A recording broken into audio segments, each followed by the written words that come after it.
आज हम एक बहुत ही छोटी कंपनी के बारे में बात करने वाले हैं जिसका शेयर प्राइस 20 मार्च 2020 को यानी कोविड के समय सिर्फ 19 रुपये था, जो इस साल 12 जनवरी 2024 को बढ़कर 271 रुपये पर पहुंच गया। और इस दौरान कंपनी ने 1300% के मल्टीबैगर रिटर्न दिए। और अभी हम इस कंपनी के बारे में इसलिए बात कर रहे हैं क्योंकि हाल ही में एक बड़े म्यूचुअल फंड ने इस कंपनी में 2.5 लाख शेयर्स खरीदे हैं। तो इस कंपनी का नाम है कोपरान लिमिटेड, जिसकी मार्केट कैप अभी सिर्फ 1250 करोड़ है। मतलब यह एक स्मॉल कैप कंपनी है, लेकिन भविष्य में मिड कैप या लार्ज कैप कैटेगरी में आने का पूरा पोटेंशियल रखती है। सिंपल भाषा में अगर हम इस कंपनी के बिजनेस की बात करें तो ये कंपनी दवाइयाँ बनाती है, जिसमें ये कंपनी 2 सेगमेंट के अंदर काम करती है। पहला है एपीआई और दूसरा है फॉर्मुलेशन। एपीआई का मतलब होता है एक्टिव फार्मास्यूटिकल इंग्रेडिएंट्स, और ये कुछ ऐसी दवाइयाँ होती हैं जिसकी फार्मा इंडस्ट्री में काफ़ी डिमांड होती है। और दूसरा है फॉर्मुलेशन, जो कि एक ऐसी प्रक्रिया होती है जिसमें अलग अलग केमिकल्स को आपस में मिलाकर काफ़ी सारी दवाइयों की मैन्युफैक्चरिंग की जाती है। तो मेनली इन 2 तरीकों से यह कंपनी दवाइयाँ बनाकर इंडिया और बाहर के देशों में एक्सपोर्ट करती है। और अधिकतर दवाइयाँ यह कंपनी दूसरे देशों में एक्सपोर्ट करती है, जहाँ से इस कंपनी का 65% रेवेन्यू आता है। तो अब तक आपने इस कंपनी का बिजनेस मॉडल तो समझ लिया, लेकिन सबसे ज़्यादा इम्पोर्टेंट है कंपनी के फाइनेंशियल्स, क्योंकि उससे हमें कंपनी की ग्रोथ का पता चलता है। तो सामने आप देख ही सकते हैं कि स्टॉक का पीई यानी प्राइस टू अर्निंग रेशियो 31 है, और इंडस्ट्री का पीई भी 31 के आसपास ही है। तो हम कह सकते हैं कि अभी यह स्टॉक ना तो ज़्यादा हायर साइड और ना ज़्यादा लोअर साइड, मतलब फेयर वैल्यूएशन पर ट्रेड कर रहा है। दूसरा, अगर हम इस कंपनी के आरओई यानी रिटर्न ऑन इक्विटी की बात करें तो यह 6% और आरओसी यानी रिटर्न ऑन कैपिटल एम्प्लॉयड 8% के आसपास है। अब आप बोलोगे कि ये 6% और 8% आरओई और आरओसी की तो काफ़ी कम है, लेकिन बता दें कि यह जो रिटर्न है वह पिछले 1 साल का रिटर्न है। जबकि अगर आप इस कंपनी के पिछले 3 साल, 5 साल या 10 साल का भी रिटर्न ऑन इक्विटी देखेंगे तो यह 15% है।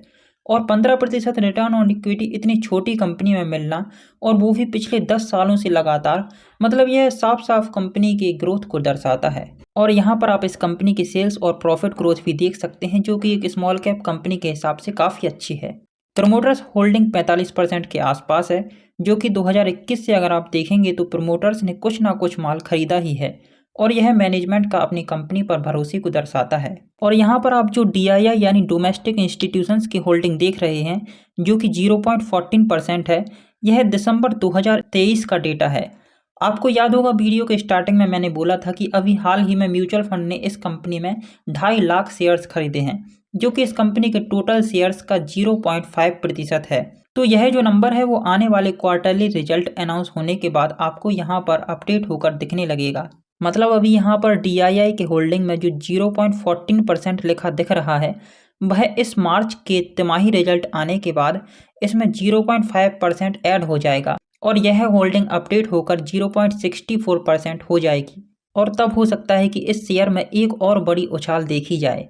अब बात करते हैं कंपनी पर डेट यानी कर्ज कितना है।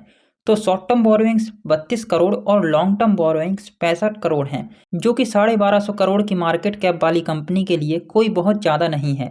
और अगर हम इस कंपनी का डेट टू इक्विटी रेशियो देखते हैं तो यह 0.29 है, जो कि काफ़ी अच्छा है। मतलब कंपनी अगर चाहे तो अपने डेट को बहुत ही आसानी से रीपे कर सकती है। चलिए अब इस कंपनी के पिछले 10 साल के प्रॉफिट और सेल्स को देख लेते हैं। तो आप देख सकते हैं कि 2012 में यह कंपनी सिर्फ 200 करोड़ रुपए कमाती थी, जो अभी बढ़कर 577 करोड़ रुपए हो चुका है। जबकि अगर आप नेट प्रॉफिट देखेंगे तो यह 5 करोड़ से बढ़कर 40 करोड़ यानी 8 गुना हो गया है। तो यहाँ पर आप साफ साफ देख सकते हैं कि कंपनी के सेल्स की तुलना में इसके प्रॉफिट में ज़्यादा तेजी से ग्रोथ देखी जा रही है। अगर आप इन नंबर्स को गौर से देखेंगे तो आपको पता चलेगा कि 2021 और 2022 में कंपनी का रेवेन्यू और प्रॉफिट हाईएस्ट पहुंच गया था। और इसका कारण है कि 2020 में जैसे ही कोविड आया तो मेडिसिन वाली कंपनियां जितनी भी थीं उनकी डिमांड काफ़ी बढ़ गई थी, और उस समय इस कंपनी ने भी अपनी दवाइयों को एक्सपोर्ट करके काफ़ी अच्छा खासा पैसा कमाया, और इसीलिए आपको यहाँ पर 2021 और 22 में प्रॉफिट और सेल्स अधिक दिखाई दे रही है। तो अब तक हमने इस कंपनी का बिजनेस मॉडल भी समझ लिया, फंडामेंटल्स भी देख लिए, और फंडामेंटली अगर देखा जाए तो यह कंपनी काफ़ी सॉलिड नज़र आती है। आजकल यह कंपनी ग्रोथ पर फोकस कर रही है, और कंपनी का मैनेजमेंट मेनली अमेरिका का जो एथनॉल का मार्केट है उसको अगले 2 साल में कैप्चर करने की प्लानिंग कर रहा है। तो यह था कोपरान लिमिटेड कंपनी का डिटेल्ड एनालिसिस। अगर आप किसी और स्टॉक का एनालिसिस वीडियो चाहते हैं तो कमेंट करके ज़रूर बताएं, और वीडियो अगर यूज़फुल लगी हो तो चैनल को भी सब्सक्राइब कर सकते हैं।